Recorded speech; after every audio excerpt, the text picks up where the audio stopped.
তো হাই ফ্ৰেণ্ডছ, মোৰ job and ডিফেন্সৰ চেনেলটোলৈ তোমালোকক স্বাগতম জনাইছোঁ। যিহেতুকৈ SSC GDৰ আমাৰ ফিজিকেল মেডিকেল চলি আছে, গতিকে তোমালোকক সৰু সুৰাকৈ আপডেট কিছুমান জনাই গৈ আছোঁ আগৰ পৰা। আৰু বহুতৰে আপডেটবিলাক লৈ বহুতৰে সহায় হৈছে বুলি মই গম পাইছোঁ, আৰু বহু ল'ৰা ফিট হৈ আহিছে। গতিকে আগন্তুক যিখিনিৰ আছে সেইখিনিৰ বাবে সৰু সুৰা কিছুমান আপডেট দি যাম বুলি তোমালোকৰ লগত কেইটামান কথা শ্বেয়াৰ কৰোঁ। ভিডিঅ'টো শেষলৈকে চাই যাবা। আৰু এইকেইদিন মোৰ অকণমান গাটোৰ প্ৰব্লেম হৈ আছিলে, মানে চৰ্দি জ্বৰ অলপ প্ৰব্লেম, সেইটো কাৰণে মানে তোমালোকৰ লগত মই লাইভত হওক বা ভিডিঅ' তেনেকৈ দিব পৰা নাই।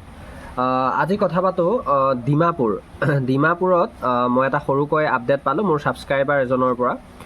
ডিমাপুৰৰ যিটো 1 তাৰিখৰ আমাৰ মানে গ্ৰুপ আছিলে 1 তাৰিখৰ, তো সেই 1 তাৰিখৰ গ্ৰুপৰ পৰা 44টাই ৰানিং পাছ কৰিছিল। তেওঁ এইটো কোৱা নাই যে কিমান মানে প্ৰেজেণ্ট আছিলে, কিমান কি আছিল, সেইটো কোৱা নাই। খালি তেওঁ 44টা ৰানিং পাছ কৰাৰ কথাটো ক'লে।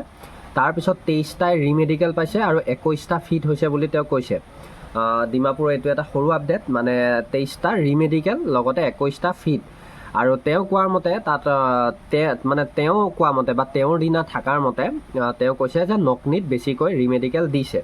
গতিকে এনেও আমি খটখটিৰ আপডেট দিয়ে আছিলোঁ, বা খটখটিত কেনেকুৱা চলি আছে সেইটো কথা মই আগৰ পৰাই কৈ আছিলোঁ। সকলোতকৈ অকণমান খটখটিত টান বুলি সকলোৱে কৈছে, যিহেতুকৈ মইতো নিজে গৈ চোৱা নাই, লোকে কোৱাৰ আপডেটখিনিয়ে মই কৈছোঁ। গতিকে নাজানো কিমান দূৰ সত্য বা কিমান দূৰ অসত্য। তাৰপিছত আজি ধুবুৰীৰ যদি কথা কওঁ 1 তাৰিখৰ গ্ৰুপটোৰ, মানে মই আজি এইকেইটা কিয় কৈছোঁ, কাৰণ আজি এওঁলোকৰ মেডিকেলৰ ৰিজাল্ট দিছে।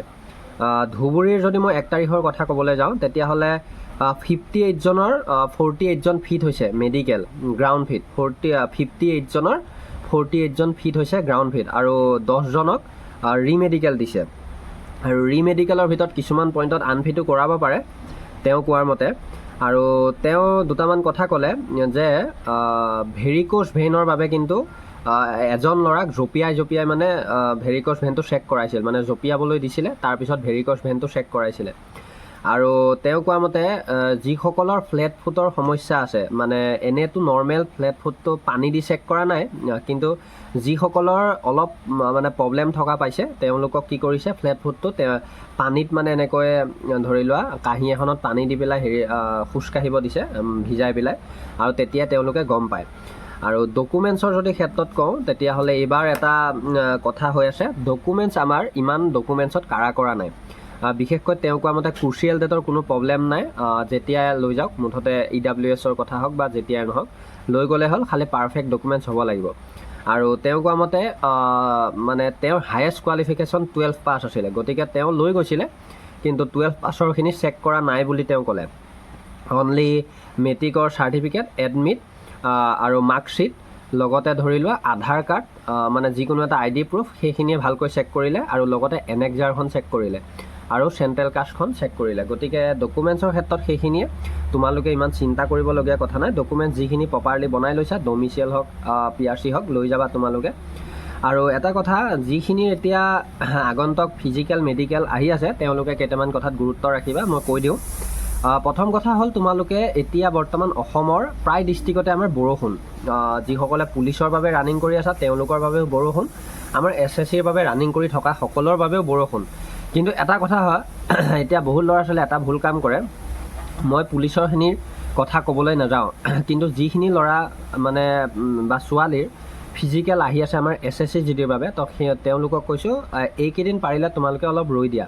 কাৰণ বৰষুণত তিতি বা ভিজি পেলাই তোমালোকে ৰানিং কৰি নিজকে বেমাৰী কৰি নল'বা বা চৰ্দি লগাই নল'বা, কাৰণ মেডিকেল আৰু ফিজিকেল দুইটাৰে কথা আছে। আৰু বহুতৰে এনেকুৱা হৈ যায়, ভাইৰেল জ্বৰ হৈ যায়, জ্বৰ হোৱাৰ পিছত মানে বহু দিনলৈ ভাল নহয়, যিটোৰ বাবে ফিজিকেল মেডিকেল তেওঁ ডিছকুৱালিফাই হৈ আহিবলগীয়া হয়। গতিকে এই সৰু কথাটোত তোমালোকে গুৰুত্ব দিবা।